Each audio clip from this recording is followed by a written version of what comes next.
Gracias por estar ahí. Estamos en Tribuna por Paraguay TV HD en esta ocasión hablando con el presidente, el flamante presidente del Banco Nacional de Fomento, Daniel Correa. Bueno, decíamos sobre el BNF, lo que implica el BNF, esta transformación que tuvo también el banco finalmente, presidente, porque hablar del BNF durante mucho tiempo para algunas personas era hasta difícil pensar en entrar, ¿verdad? Hoy por hoy a lo mejor hay gente que está entrando porque se lo obligó a través del pago de salarios, pero también a nivel general, ¿cómo estás asumiendo la presidencia? ¿Cuál es el posicionamiento que te parece que tiene este banco en la gente en general hoy? Un poco de historia para... El banco viene de un proceso de años de transformación, ¿verdad? Para aquellos que tienen un poco más de edad, deben recordar de que a principios del 2000 el banco sufre un impacto muy fuerte, primero de la crisis económica y obviamente también de algunos manejos poco claros, poco transparentes que se dieron en esos tiempos, ¿verdad? Que justamente lo mancharon más todavía. Que generaron un proceso digamos, que obligaron a un proceso de cambio, ¿verdad? Y eso se inicia ya por el 2004-2005 también con la asunción de Germán Rojas como presidente del banco, con un proceso de transformación y de recuperación del banco. Posteriormente vinieron otras administraciones que empezaron a construir sobre ese cimiento. Y hoy el banco se encuentra en una posición bastante sólida desde el punto de vista financiero, ¿verdad? Los ratios financieros son muy positivos. Los procesos de expansión también del banco han sido muy satisfactorios. Pero nos falta realmente ese salto importante en términos de convertirnos realmente en un brazo ejecutor de la política económica, ¿verdad? Y eso significa mucha mayor presencia en sectores donde hoy se está generando empleo. Hoy la economía viene teniendo una transformación también muy fuerte. El sector agropecuario, si bien es importante, ha dejado de ser, digamos, el mayor sector de generación. Y eso implica también una visión diferente de lo que de cómo debe responder el banco, ¿verdad? Hoy hay sectores que han tenido un crecimiento muy fuerte. Yo no me canso en repetir esto. Hace 2 años, más o menos, cuando hablábamos con el presidente, en ese momento senador, le decía, me pedía recomendaciones, ideas, ¿verdad? O qué yo pensaba de cómo debía crecer el país en los próximos años. Y yo le decía, le mostraba un gráfico que para mí era suficiente para entender todo, ¿verdad? Que es la proyección de la población en franjas etarias, ¿verdad? Y le decía que en los próximos 5 años van a haber casi 600.000 personas más en las ciudades. De las cuales, de esas 600.000, probablemente el 80% va a ser personas de menores a 40 años. Y casi el 80% de esa población nuevamente va a ser millennials. Que tienen características muy particulares en cuanto a la demanda de empleo, a la demanda de vivienda, a la demanda de servicios básicos en general, ¿verdad? A la paciencia. A la paciencia, a la conectividad, Sí. al relacionamiento. Y eso implica, obviamente, respuestas de políticas públicas, ¿verdad? Y una de ellas y tiene que ver con la vivienda, ¿verdad? Una vivienda, un sector que viene creciendo a una tasa realmente muy fuerte. Y donde la demanda también empieza a mostrar un segmento con posibilidades de clase media, principalmente estoy hablando, y creo que ahí el banco va a tener mucho que hacer, ¿verdad? De hecho, hay un producto que ya está hoy en vigencia, ¿verdad? Que tiene que ver con un producto para la vivienda, ¿verdad? Con condiciones financieras bastante accesibles, pero de vuelta ahí tenemos que mirar de manera integral esto, ¿verdad? Y tenemos que posibilitar también de que ese crecimiento de la demanda también pueda ser compensada por el crecimiento de la oferta de viviendas para esos segmentos, ¿verdad? En algún momento tuvimos un crecimiento muy fuerte de viviendas, pero de un segmento muy alto, ¿verdad?, de la población, o crecimiento también de la clase, digamos, de viviendas sociales, ¿verdad? Pero en realidad el gran crecimiento que vamos a tener desde el punto de vista económico y desde el punto de vista del flujo financiero va a estar vinculado con la clase media, ¿verdad? De hecho, hay estudios que nos dicen de que si en los próximos años o por cada año pudiéramos generar aproximadamente entre 15 y 20 mil viviendas año para esa clase media, podríamos impactar en el Producto Interno Bruto en aproximadamente 1% más de lo que hoy se crece. Eso es muy bueno. O sea, si hoy estamos creciendo entre 4 y 5%, podríamos crecer entre 5 y 6%, ¿verdad? Y eso obviamente tiene un impacto, no solamente desde el punto de vista macro, sino desde el punto de vista microeconómico, porque si construimos una casa, eso está generando aproximadamente 15 empleos entre directos e indirectos. El plomero, el herrero, el carpintero, el albañil, el que vende los repuestos, el que vende los insumos, el que transporta eso, en la ferretería. O sea, tiene un impacto realmente multiplicador muy grande, ¿verdad? Presidente, ¿cómo hacer, por ejemplo, o sea, todo este trabajo, mientras tanto uno tiene bancos con intereses más altos, pero con una campaña publicitaria y de todos los medios bastante fuertes porque tienen recursos para eso, y entre tanto un banco como el Fomento, que sus intereses justamente es eso, son tasas más bajas.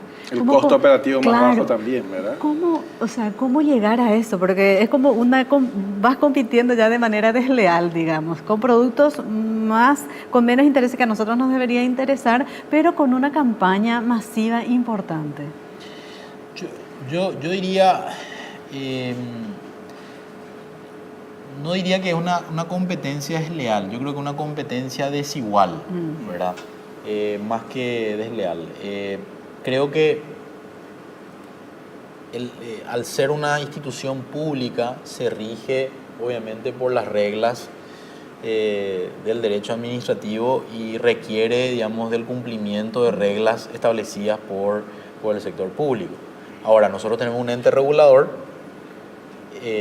como el Banco Central, la Superintendencia de Banco en este caso, que regula a todo el sistema, ¿verdad? Entonces jugamos el partido con reglas del sector privado, obviamente con las limitaciones que tiene una institución pública, ¿verdad? Y ahí, obviamente, está todo lo vinculado con las contrataciones públicas, con la facilidad de poder hacer mejores y mayores promociones, tiene que ver también con la logística, tiene que ver un poco también con el marketing que podemos hacer y tiene que ver un poco también con la burocracia interna que tenemos nosotros como instituciones públicas, ¿verdad? Pero por otro lado, nosotros tenemos un gran potencial porque tenemos realmente recursos ociosos que hoy debieran ser destinados y generar impacto en la gente, ¿verdad?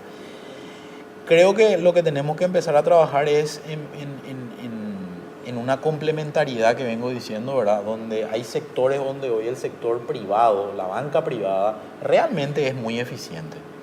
Y donde el trabajo del Banco de Fomento quizás no sea lo más recomendable, ¿verdad? Porque si hay un sector que ya está haciéndose eficiente, no requiere la presencia de... Claro, también con tanta competencia, porque si por ejemplo el funcionariado público hoy cobra, no sé cuál es el porcentaje que está cobrando en el BNF, obviamente ese otro que perdió esa clientela se vuelve mucho más bueno, o sea, le da un valor agregado, a lo mejor si antes te daba un café negro, ahora te va a dar un café con leche y te pone un sofá, ¿verdad? Para que te sientes y espere, presidente. La competencia es sana, sí. Yo soy un convencido de eso. Sin embargo, nosotros tenemos una gran oportunidad como banco, ¿verdad? Nosotros el año pasado incorporamos aproximadamente 97.000 nuevos clientes con la migración de los salarios, ¿verdad? Eso obviamente nos brinda un abanico de posibilidades, ¿verdad? Sin descuidar el rol de fomento que tenemos, ¿verdad? O sea, ¿quién no querría tener 97.000 nuevos clientes, ¿verdad? De una. Y con las posibilidades ayer hablábamos con los miembros del directorio y decíamos, bueno, qué más podemos hacer para convertirlos a esos clientes en clientes totales, ¿verdad? Que podamos vender más y mejores servicios, ¿verdad? Claro, que dependan del banco, ¿verdad? Depende del banco, que no tengan esa intención de decir, mira, el otro banco me da mejores Claro. servicios y prefiero mudarme, O me ¿verdad? acostumbré a ese banco, O que me es lo que se da mucho, ¿verdad? Ojo que los datos que me han pasado y que son muy llamativos era que realmente un muy bajo porcentaje finalmente terminó volviendo a sus orígenes, digamos, ¿verdad? Y eso llama la atención, pero también refuerza un poco el compromiso de que nosotros como banco podamos ofrecerle más servicios. Y eso más servicios significa realmente darle la posibilidad al funcionariado de que en el banco pueda encontrar productos financieros mucho más sofisticados, ¿verdad? Y bueno, estamos trabajando con eso. La idea es que en los próximos meses tengamos productos financieros también consolidados y que podamos hacer mucha mayor promoción y que encuentren realmente en el banco una posibilidad de crecimiento, ¿verdad? ¿Cuántos clientes, simplemente para hacer números, ubicar, cuántos clientes tiene el banco hoy? Hoy el banco tiene sumados entre depositantes, prestamistas de los distintos sectores, personas que tienen algún tipo de cobros, ya sea de algún tipo de subsidios y demás. Estamos hablando de entre 900 y 1 millón de clientes, ¿verdad? Son muchísimos. Mucho. No, definitivamente el impacto que tiene el banco es enorme, pero de vuelta, acá, si bien en volumen somos realmente importantes, lo que tenemos que trabajar en la calidad de ese servicio y en brindarle mucho más volúmenes a esas operaciones, darle mayor rentabilidad también al cliente con esas operaciones y efectivamente empezar a afectar sectores claves de la economía, ¿verdad? Estamos conversando también ahí dentro del directorio de la posibilidad de la creación de una unidad específica relacionada con las MIPYMES, ¿verdad? Porque creemos que ahí está la base fundamental de nuestra economía. El 90% de todas las empresas son MIPYMES. Casi el 80% de todo el empleo que se genera en el país está vinculado a este segmento. Entonces, es lógico que nosotros como banco tenemos que tener productos adecuados para eso. Ya estamos con un producto que se llama microempresa. Queremos fortalecer ese producto y de conversar también con el sector privado a ver si realmente está teniendo la efectividad que se pretende de ese y si habrá que hacer modificaciones, ajustes, lo vamos a hacer, ¿verdad? Como para que eso realmente responda a la necesidad de este segmento, ¿verdad? Presidente, usted habló del tema viviendas y sabemos que finalmente la Senavitat, ex Senavitat, ahora Ministerio de la Vivienda, se ocupa de los sectores más vulnerables, ¿verdad? Y generalmente, por lo general, las viviendas están en zonas un poco más alejadas. Entonces la clase media tiene que ocuparse de encontrar una vivienda acorde más o menos a sus necesidades, a lo mejor en mejores condiciones. ¿En algún momento no se le cruzó por la mente de que desde el mismo banco se podrían también proyectar la construcción de viviendas para la clase media, a lo mejor un poco más hacia Asunción y los alrededores? Bueno, a ver, nosotros tenemos un rol, ¿verdad? Financiero dentro del Estado. La política de viviendas, urbanismo, lo hace el Ministerio, ¿verdad? Y aquí también le he manifestado al presidente y al gabinete de ministros de que el banco puede jugar un rol, digamos, central dentro de este aspecto, donde puede ser la base en la cual esos ministerios puedan descansar también sus políticas, ¿verdad? En ese sentido, el caso de vivienda, ya hemos conversado con el ministro Durán, tiene él ya una proyección, digamos, de las líneas de acción respecto a los distintos segmentos de la población, los tipos de viviendas, ¿verdad? Hay un programa para eso, estamos hablando de las condiciones que puede tener ese programa. Creo indudablemente que el programa de clase media es realmente el que va a tener un impacto importante en los próximos años, dada la necesidad, la demanda y las oportunidades de emprendimientos inmobiliarios en el Gran Asunción, ¿verdad? No me quiero centrar en Asunción solamente, pero sí en el Gran Asunción, ¿verdad? Cuando hablo del Gran Asunción, hablo también de las periferias, porque hay que conversar de la siguiente manera. Hay algunos barrios hoy de Asunción que han tenido crecimientos importantes, ¿verdad? El barrio Sajonia, el barrio Obrero, otra zona más del Bañado, están empezando a Barrio tener... Obrero tuvo crecimientos exponenciales para ustedes, ¿verdad? Bueno, usted refería a los colores, me imagino. Yo soy muy sesgado a hablar de eso, ¿verdad? Pero sí, digamos, una línea en Asunción que está empezando a tener un crecimiento hacia arriba, digamos, Sí, ¿verdad? sí. Y eso quizás pueda ser potenciado también desde el banco, pero con políticas del ministerio, ¿verdad? Que otra vez tiene que ver con lo que le decía, porque durante muchos años, en la época de Conavi, se acordará usted que se hacían pero lejísimos, o sea, en zonas que ni en Areguá estaban retirados y era más o menos, si uno era pobre, que se había marginalizado otra vez, ¿verdad? Entonces, claro, como que fueron cambiando, pero también está esa clase media que a lo mejor con un edificio con un terreno de 40 por 50 puede resolver la solución para, no sé, y en 40 familias, costos, cosas como esa. Claro, ¿verdad? Y en términos de costos. Por eso yo mencionaba este tema del tipo de demandas de viviendas ya con los millennials, ¿verdad? O con los más jóvenes, que ya empiezan a tener otro estilo de necesidades. De necesidades, sí, ¿verdad? Entonces, quizás un edificio con cierto costo, de precios entre 1 millón y 2 millones de guaraníes por mes, y que eso pueda estar vinculado también con la cuota de compra, ¿verdad? Creo que ahí puede estar pero para eso también tienen que haber emprendimientos inmobiliarios. Pero ya está en la agenda, o sea, lo importante es que ya está en la Absolutamente, agenda. Estamos trabajando con el ministro de Vivienda, Urbanismo y Hábitat, ¿verdad? Y bueno, estamos nosotros prestos para acompañar ese proceso, lo mismo en agricultura y lo mismo en industria. Sabemos que está recién asumiendo, pero ya lleva un tiempo trabajando en esto. La cuestión de créditos para vehículos que había sido un boom, ¿cómo está ahora? O sea, ¿van a seguir con eso? Vamos a seguir. ¿Tienen una aceptación? De hecho, sí. Es un producto que ha tenido un crecimiento muy, muy importante. De hecho, tuve conversaciones con miembros también del sector privado, ¿verdad? Donde también se pretende ampliar esto a vehículos ensamblados, a vehículos también que están vinculados con el ahorro de energía, ¿verdad? El ahorro energético, ¿verdad? Los vehículos eléctricos. Estamos empezando a mirar también ese tipo de oportunidades y con un rol económico, pero también con un rol social, ¿verdad? De sostenibilidad, ¿verdad? Queremos empezar a mirar eso. Estamos ya conversando, creemos que podemos tener una buena aceptación en esa línea.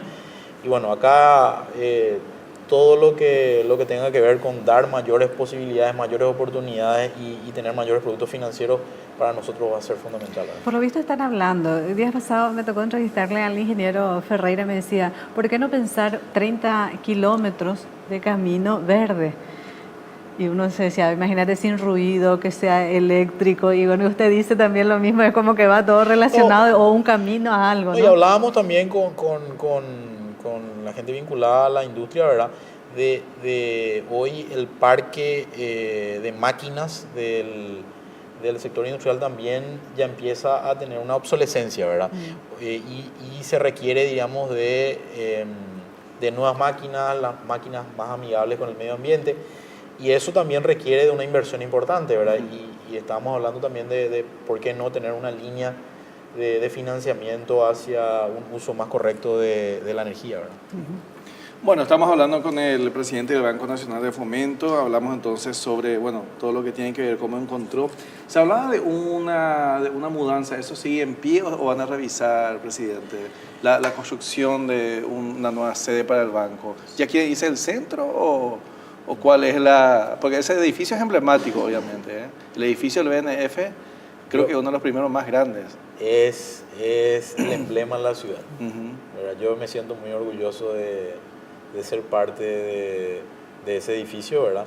Realmente Es algo... Sigo maravillándome Sí. las veces que estoy ahí, ¿verdad? Y entrar a ese me banco, fascina, ¿verdad? me fascina, realmente estoy enamorado de eso. Sí, existe el proyecto, es a ver, hay que mencionarle también a la gente para que entienda un poco, ¿verdad? Tiene digamos una belleza ese edificio, pero también está empezando a tener dificultades en cuanto a digamos, a su espacio, ¿verdad? Y a su practicidad en términos de lo que hoy se pretende en un banco, ¿verdad? Entonces se está pensando también en ver la posibilidad de que, bueno, obviamente ese edificio va a estar ahí, va a seguir siendo un ícono de la ciudad, seguramente va a tener otra utilidad en términos de seguir recibiendo operaciones, transacciones y demás, pero quizás digamos, todo lo que tiene que ver con el back office de un banco vaya a otra sede. Hay un proyecto en este momento en una fase muy preliminar de diseño, se culminó un proceso de un concurso, para el diseño, ¿verdad? Sí. Que fue bastante abierto, fue bastante interesante, pero bueno, esto está, seguramente la próxima semana voy a tener un poco más de tiempo para mirar y enfocarme un poco más en esto. Pero sí, hay un proyecto, en realidad no es salir de la ciudad, es a unas cuadras, ¿verdad? Unas propiedades que tiene el banco y ¿por qué no hacer también un edificio, digamos, moderno, emblemático de la ciudad y representar lo que hoy es el banco, ¿verdad? De un banco con historia, con tradición, pero ya innovador. Sí, que es lo que veíamos justamente en el diseño. Hablamos al comienzo y acá viene ya la última pregunta, agradeciéndoles el tiempo al presidente por visitarnos hoy. ¿Cómo recibe el presidente Marito? Me cuesta hablar de Marito, pero veo que se utiliza mucho esa palabra, ¿verdad? La economía y cómo cree usted que entregaría en 5 años. A ver, en primer lugar, creo que hemos consolidado un proceso de crecimiento y de estabilización económica. Y acá es importante que la gente entienda esto, ¿verdad? A veces estas son palabras vacías, sin mucho contenido, a veces se puede entender de esa manera, pero ¿qué es lo que significa esto, verdad? Y, a ver, si un país quiere crecer, si un país quiere desarrollarse, los grandes números deben estar en orden. No hay país que se haya desarrollado sin que sus grandes números hayan estado desordenados. Esto es regla, ¿no? Es una regla, ¿verdad? De ahí es donde nosotros tenemos que empezar a mirar, ok, si nosotros tenemos los números ordenados, ¿qué nos falta para seguir creciendo? ¿Cuáles son las barreras que tenemos para seguir creciendo? Hoy nosotros, si bien estamos creciendo entre 4, 4,5, ese crecimiento ya no es suficiente para, primero, disminuir la pobreza y con más razón disminuir la desigualdad. Si querés disminuir la desigualdad, tenés que dar mismas oportunidades a la población. Y eso tiene que ver con reformas estructurales. Educación, acceso sanitario, servicios básicos. Y dar ese salto en la reducción mayor de la pobreza tiene que ver con el empleo, tiene que ver con el crecimiento económico, tiene que ver con mayor oportunidades de empresas, de expansiones, y eso tiene que ver también con reglas de juego. Reglas de juego que están vinculadas con el acceso al crédito, con el respeto a las instituciones y con mayor inversión. La mayor inversión viene cuando ve un sistema judicial serio y responsable que respeta la propiedad privada. Más inversiones significa también promocionar al país, mostrar al país de las oportunidades que tienen y tener también oportunidades y regímenes especiales para poder atraer inversiones. Creo que sobre eso se ha avanzado bastante. Pero esto es un trabajo permanente. Paraguay tiene que estar en todos los foros. Paraguay tiene que darse a conocer las oportunidades que tiene, las posibilidades que tiene un gran capital que tiene que ver con sus recursos humanos, tiene que ver un gran capital con la cantidad de energía que tiene, pero requiere hacer inversiones. Requiere hacer inversiones en factor humano y también en la distribución energética, en su infraestructura, para que efectivamente ese inversor que dice, ok, Paraguay ya empieza a ser más serio, encuentre y venga y diga, perfecto, acá es fácil hacer negocios, es más rápido hacer negocios, por eso me voy a Paraguay. No es porque puedo torcer la ley, sino porque realmente ahí se es serio, se tiene la infraestructura y se tiene el capital humano para que uno pueda poner su empresa. Si uno da ese paso, yo estoy seguro que lo que viene en los próximos años, realmente nosotros estamos en un punto de inflexión muy, muy importante. Yo pongo al banco como ejemplo de lo que hoy está, de cómo hoy está el Paraguay. El banco viene teniendo un proceso de mayor transparencia, de mayor institucionalidad también. Porque me decía el presidente saliente, él no tuvo lo que yo tuve, de ese proceso transparente y de transición ordenada de traspaso. Y ese tipo de institucionalidades en un país y a lo largo de todas sus instituciones son importantes. Da la señal de seriedad. Y eso es lo que nosotros como país tenemos que empezar a establecer. Y lo otro que para mí es clave, que tiene que ver con la igualdad de oportunidades. Que mi chico que está en Asunción y que tiene la mejor matemáticas, porque va a un colegio de buena cualificación, sea la misma matemática que tiene en el Alto Paraguay. Sí. Eso es igualdad de oportunidades. Sí. Y hoy la tecnología nos puede permitir hacer eso. Entonces, igualdad de oportunidades, institucionalidad y romper las barreras para el crecimiento nos va a llevar realmente a un proceso de desarrollo. Bueno, muchísimas gracias, presidente del Banco Nacional de Fomento, Daniel Correa. Entonces, Gloria, esta amplia entrevista que tuvimos la oportunidad de conocer otra vez de cerca, en este caso al banco. Sobre todo un rostro y muchos desafíos. Y yo creo que ustedes saben de qué generan hablar de vivienda, hablar de microemprendedores o emprendedores, MIPYMES, hablar de que se pueda tener esa oportunidad o cuántas, por ejemplo, esperan la formalidad en los mercados, es dar dignidad y sobre todo el trabajo social que realizan. Cada persona, ese adulto mayor que cobra a través de los cajeros, o que no hubiesen tenido esa oportunidad si no existía el banco. Hoy, esta siesta, antes de venir por acá, recibía ya la llamada de un ministro que estaba por el interior y me decía, ¿sabías que la presencia del banco más cercana a esta posición que tengo yo es de aproximadamente 150 kilómetros? Me decía. Y aquí también hay gente, aquí también hay paraguayos que tienen sueños, que tienen esperanzas y que tienen expectativas. Eso ya te está viendo o un banco o un cajero. Presencia. Presencia. Es presencia del Estado. Entonces es un banco, es presencia, porque un cajero solo nos habla y no tiene. Podrás pedir dinero, pero no hace. Pero hoy la tecnología, la gran ventaja de la tecnología que hoy un dispositivo puede hacer que esa distancia se acorte. Así mismo también. Bueno, muchísimas gracias por estar con nosotros, Gloria. Nos vamos. Nos vamos. Bueno, estuvimos así hablando con el presidente del Banco Nacional de Fomento, ya escuchando ustedes lo que tiene que ver con cómo recibe el banco, las proyecciones, lo que tiene que ver con los créditos. Hay que acercarse delante del banco y como me decía una vez alguien en una cooperativa, hay que deber también a veces si el hijo no puede pagar, ¿verdad? O sea, hay que acercarse, ver la forma de realizar los proyectos que uno tiene. Gracias por acompañarnos, nos reencontramos la próxima semana.